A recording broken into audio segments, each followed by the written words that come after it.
When most people say Lord of the Rings, many people think about the Peter Jackson movies, which came out during 2001 and 2003, and they are totally right to do so. They were fun, full of adventure and had good acting to boot, but what most people don't know is that while the Peter Jackson movies were adaptations of the book, it's also a remake of an animation produced in 1978. That version was directed by Ralph Bakshi. While it was due for 2 movies, the first one covering the first 2 books and the second one covering the last book, only one was ever made due to financial reasons, but it's left its impact on geek and Lord of the Rings culture. And yes, this is where everyone recognises it from. For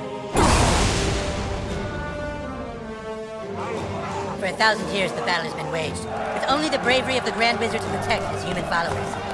But even though the Wizard King is so undeniably cool, the Drow Elf armies continue their attacks. They seek the humans' most treasured relic, the Stick of Truth. So, let's compare them, starting with audience. The audiences for these films are very similar, however it's unclear why due to the time periods both of them came out in. Jackson's one had to be suitable for tweens as it's a children's book, but still had to capture the attention of adults, who while it was filmed with action, there wasn't much gore.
It also had the pressure of ratings, all films being rated the same and not too high so families can see and enjoy the trilogy.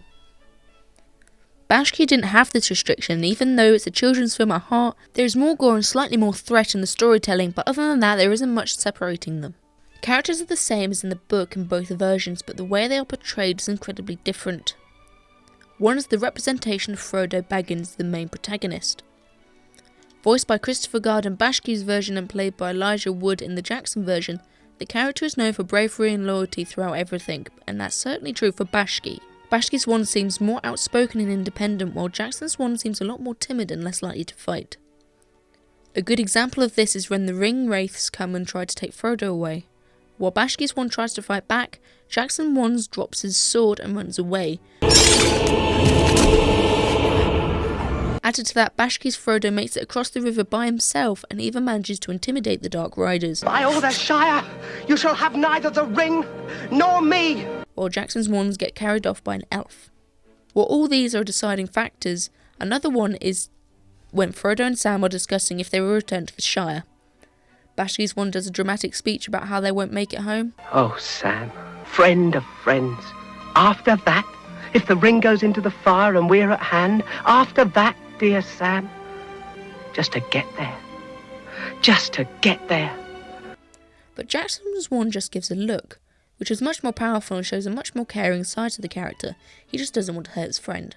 Sam, Frodo's companion, is another character who comes across differently in both movies. I'm going to let you guys decide what you think about these two differences. Don't you leave him, Samwise Gamgee, and I don't mean to. Save me, Mr. Frodo! Oh, Mr. Frodo, he's gone! He's sick and he needs a rest. Help, I'm drowning!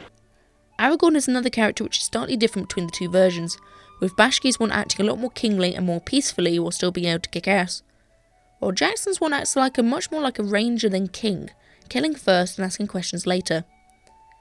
The Gandalfs are similar, but Bakshi's one is a lot more overplayed, while Jackson's one seems the perfect mix of old man and wizard. He's quick to anger but knows when to keep his mouth shut. The two films are very different in the way they are shot, and this mainly comes down to the time they were filmed. Jackson had a multi-million-pound budget to make an action-packed film which will entice almost all ages, so there's CGI, massive action scenes, and a strange obsession with the colour blue. Blue is almost a constantly used colour in the films, which is understandable due to its natural cold feel, not wanting everything to seem too surreal in this fantasy world.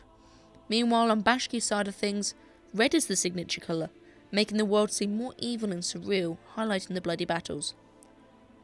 An example of this is Helm's Deep. Bakshi stages it in all blood red, compared to Jackson, who stages it in all dark and light blues. I'm not too sure why they went with these choices beyond the fantasy versus realistic feel to it, but it's interesting that they are on different sides of the spectrum. The genre of both of these films is exactly the same, fantasy adventure, which isn't surprising since they both come from the world-known fantasy book. What's interesting about both films is that they both seem ageless, meaning that with time they will still be respected. This maybe stands more for Jackson's version, but that's only because it's only been given a decade and most people are currently focusing on The Hobbit, which is Jackson's prequel trilogy, which is also inspired by an older work, which was inspired by Jackson's work. It's complicated. Both films have their stars, but neither abuses its star factor to its full content. Stars include Sir Ian McKellen, Elijah Wood, Orlando Bloom, Sean Bean and Cate Blanchett for Jackson's version, while John Hurt is the star of Bakshki's version as Aragorn. The casting choices for both films is not really to do with marketing, rather who fits the character, which is incredibly odd for this kind of film. While Bakshki's one is next to unknown, it still left its impact on pop and nerd culture, and has even left its impact on director Peter Jackson. Jackson used Bakshki's one for inspiration and constantly uses scenes from the older film as a reference. A good example is when 4 hobbits are hiding from a lone ring wraith under a tree. The angle and staging of this scene are next to exact, and it's apparent the older film had a lot of say in how the newer ones are staged. Another example is that The Two Towers, the second Jackson film, ends at the exact same stage as the Bakshi film. They win the Battle of Helm's Deep and Gollum leads the hobbits to Shelob, even though in the book Helm's Deep is in the middle and the hobbits already met Shelob, which can't be a coincidence. For these two films, it's not which is the better film, it's who had the most money and the most time to develop their characters and continue the story. Very sadly, Bakshi did lose his funding to make the third film, and instead it was given to Dragon Bass. And that turned out to be absolutely appalling. We're gonna march all day, all day, all day. Where there's a whip, there's a way. Where there's a whip, there's a way. Peter Jackson films will probably go down in history as some of the best films ever made, and their Oscars prove that. But I do hope sometimes that people will stop and remember the Ralph Bakshi version, because if it wasn't for Ralph Bakshi, there is a strong indication to show that there wouldn't have been a Jackson film either. With the new line of Hobbits film coming out, who knows, maybe one day we'll be comparing the newer Lord of the Rings to an even newer Lord of the Rings sometime in the future, because I don't think the story is going to be going away anytime soon.